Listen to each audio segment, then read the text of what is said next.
नमस्कार मित्रों, इस वीडियो के माध्यम से मैं आप सभी को पूजन संबंधी जानने योग्य कुछ महत्वपूर्ण आवश्यक बातें बतलाने जा रहा हूँ।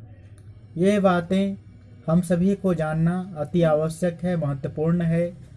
इन्हें मैं मंत्रों के साथ उसके शब्दार्थ के साथ साथ जो है किस पुराण से ग्रंथ से लिया गया है यह भी बतलाऊंगा। आइए ये महत्वपूर्ण बातें हम सभी जानते हैं। आदित्यं गणनाथं च देवीं रुद्रं च केशवं पंचदैवेत्यमित्युक्तं सर्वकर्मसु पूजयेत्। मत्स्य पुराण के अंतर्गत सूर्य, गणेश, दुर्गा, शिव, विष्णु ये पंचदेव कहे गए हैं। इनकी पूजा सभी कार्यों में अवश्य करनी चाहिए।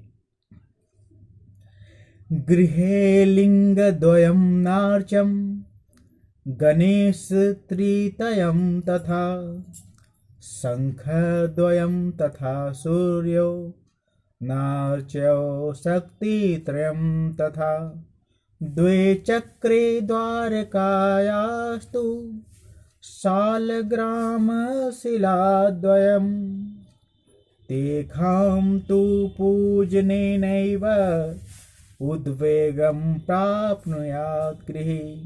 आचार्य प्रकाश आचार्येन्दु के अनुसार घर में 2 शिवलिंग, 3 गणेश की मूर्ति, 2 शंख, 2 सूर्य की मूर्ति, 3 दुर्गा जी की मूर्ति, 2 गोमती चक्र और 2 शालिग्राम की पूजा करने से गृहस्थ मनुष्यों को अशांति होती है। अर्थात इन चीज़ों को जो मात्रा बतलाई गई है इन मात्राओं में घर में स्थापित कभी भी नहीं करनी चाहिए, इससे घर में अशांति होती है।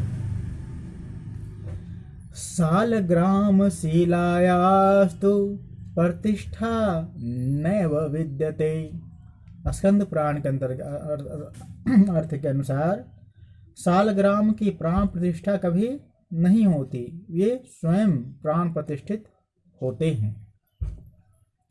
बाणलिंगानि राजेन्द्र ख्यातानि भुवनत्रये न प्रतिष्ठा न संस्कार तेषां न आवाहनम तथा।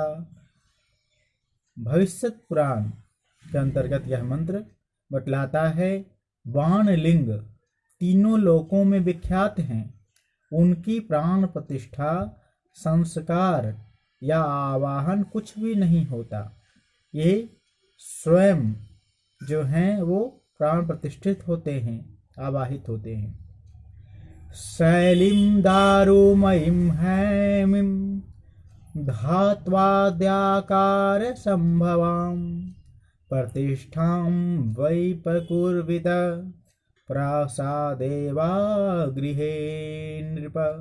वृद्ध पराशर शास्त्र के अनुसार पत्थर, काष्ठ अर्थात लकड़ी, सोना या अन्य धातुओं की मूर्तियों की प्रतिष्ठा घर या मंदिर में करनी चाहिए। गृहे चलार्चा विज्ञेया प्रासादे स्थिर संगिका इत्येते कथिता मार्गा मुनिभिः कर्मवादिभिः। लैगाक्षी भास्कर ग्रंथ के अनुसार घर में चल प्रतिष्ठा और मंदिरों में अचल प्रतिष्ठा करनी चाहिए। यह कर्मज्ञानी मुनियों का मत है, क्योंकि घर जो है वो कभी भी एक जगह से दूसरे जगह ले जाया जा सकता है। व्यक्ति कभी भी घर को अपने बदल सकता है। अभी मन किया कि इस घर में रहते हैं तो कुछ समय बाद इस घर को बेच करके लोग दूसरे घर में चले जाते हैं, तो भगवान को वहाँ नहीं छोड़ सकते, तो वहाँ से अपने भगवान को दूसरे घर में ले जाते हैं लोग। इसीलिए वहाँ पर चल प्रतिष्ठा होता है, अचल प्रतिष्ठा मंदिरों में होता है, क्योंकि मंदिर एक जगह हमेशा स्थिर रहते हैं। मंदिर के भगवान को एक जगह से दूसरे जगह नहीं ले जाया जाता। गंगा प्रवाहे शालग्रामशिलायां च सुरार्चने द्विजपुङ्गव नापेक्षे आवाहन विसर्जने शिवलिङ्गेऽपि सर्वेषां देवानां पूजनं भवेत् सर्वलोकमये यस्मात् शिवशक्तिर्विभु प्रभु। बृहद धर्म पुराण के अंतर्गत गंगा जी में, शालग्राम शिला में तथा शिवलिंग में सभी देवताओं का पूजन बिना आवाहन विसर्जन किए बिना भी किया जा सकता है। अर्थात गंगा जी में, शालग्राम शिला में तथा शिवलिंग में आप अनेक तरह की मूर्ति भले ना रखे हों, फिर भी आप इन तीनों में गंगा जी में उतर जाएं, वहाँ पर सभी देवताओं का आवाहन ध्यान कर करके गंगा जी में ही को ही सभी देवता मान करके उसमें उनका पूजा किया जा सकता है।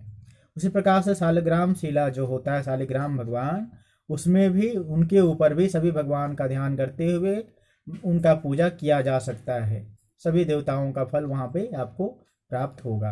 अलग अलग मूर्ति रखने की आवश्यकता नहीं पड़ेगी।